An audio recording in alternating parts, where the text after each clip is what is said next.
masalah pinggang, sakit pinggang, lenguh pinggang, boleh ikut cara saya macam mana urut. Pegang betul tangan. Okey. Ini tulang belakang Sini tulang belakang, tepi tulang belakang. Okey, pusing sini. Ini cara dry massage. Okey. So naik atas. Pusing. Ini isteri boleh tolong suami selepas balik kerja. Belum mandi, belum apa, kasih dia baring. Kasih urut macam ni. Tak perlu pakai minyak.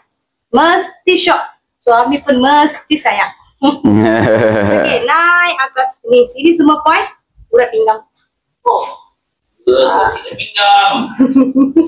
Urat macam ni pun sudah melegakan. Tangan pakai 4. Jari di bahagian tajam. Buat macam ni. Letak kiri. Di pinggul. Kiri. Pinggul. Tepi. Pusing. Ini dry massage untuk bermasalah pinggang. Siapa yang ada masalah pinggang, cara saya macam mana urut.